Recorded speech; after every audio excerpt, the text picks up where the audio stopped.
Justin Bradford, Penalty Box Radio here, joined by Ayodele Adeniye. He is a new prospect coming to the University of Alabama in Huntsville. Ayo, thanks for joining me. Thank you for having me. So it's pretty exciting times after about a week of sad times in Huntsville, but really exciting now with the support of the hockey community coming there. And you're coming into this program, you're going to have an opportunity. You got a roster spot there. What are you looking forward to about joining the Chargers? I'm honestly just looking forward to being able to play Division I college hockey. It's been a dream of mine my entire life, so I'm just excited for everything. And you've been through different junior programs. I mean, you started off playing just in Bantam minors in Ohio and through Cleveland and even down in Florida and in the USPHL and the CCHL. You've done all these different things. How have all these different experiences kind of helped develop you and be ready to take on college hockey? I think I've seen a little bit of hockey from everywhere. It's also just fun being able to move everywhere. I know that it's kind of different, not staying with one organization, but I played in Columbus, Florida, 2 teams in New Jersey while living in New York. So I got to live in the city. It was kind of fun. I moved out to Iowa, went back to Ohio, and then went up to Canada. So I've kind of been everywhere. It's just been a really fun journey. It's awesome too, especially, I mean, we're starting to see more and more players come from Ohio as well, because we're just not used to seeing necessarily that state being recognized yet. But the Blue Jackets have obviously played a tremendous role in developing youth hockey talent there. Is it the Blue Jackets that got you interested in playing hockey? It was the Blue Jackets, but more than that, it was the Columbus Ice Hockey Club, which is an NHL diversity program. I started playing there when I was 3, and ever since my coach from there, John Hafferman, got me into the game, I've just been in love with it.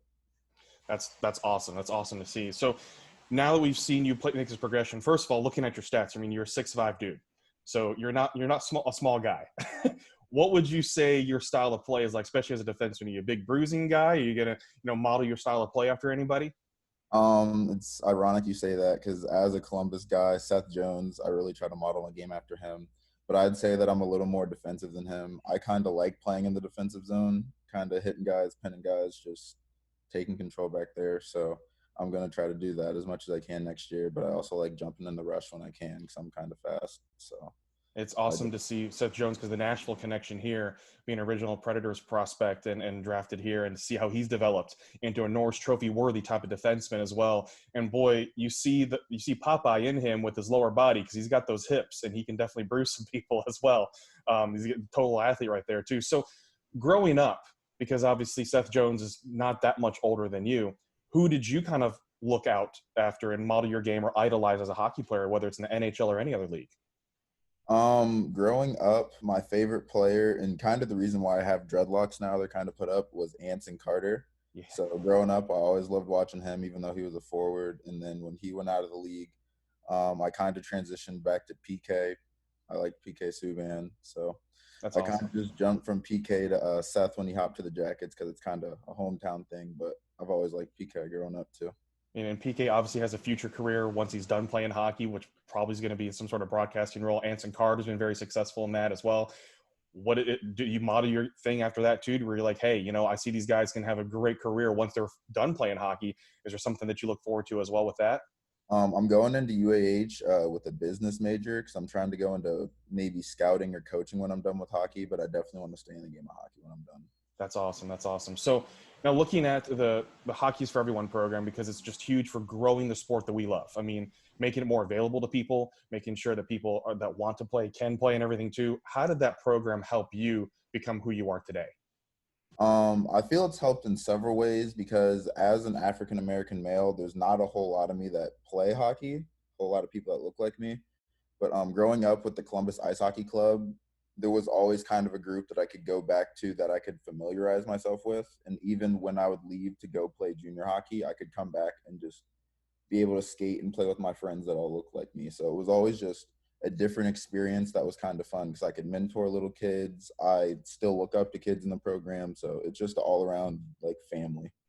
I think that's what more and more people in the hockey community are learning too. Now, is representation is extremely important if we want to grow the sport to where you can see, hey, that person looks like me and I can play.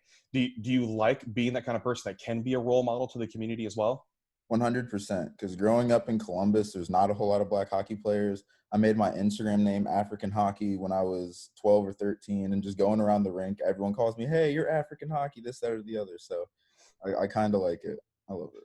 And diving in a little bit here too, why else is it important for representation? I mean, I think we know, but it needs to be said all the time, and we need to continue to say that as well. So people that may not know much about the sport, or they don't realize how important it is, why is it important for us to have representation in hockey from all different backgrounds?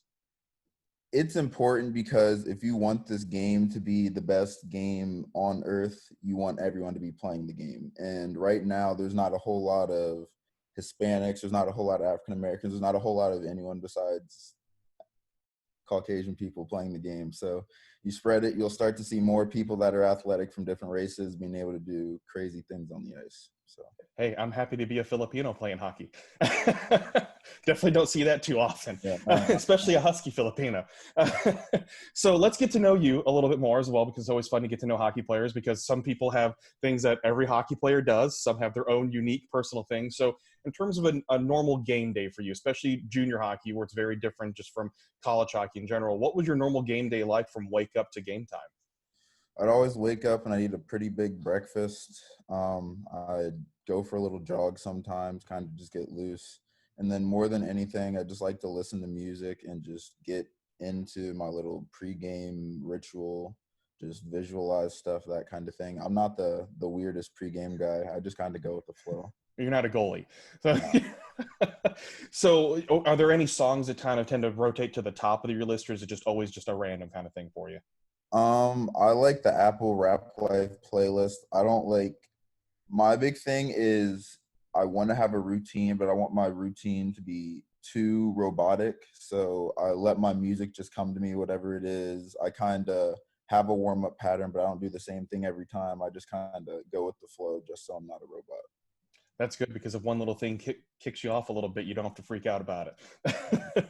What's a game day meal like for you? Do you kind of tend to keep those the same? I know a lot of pros have their own thing that they do now. So I know it's filtering down into the younger ranks as well in terms of what they're eating before a game.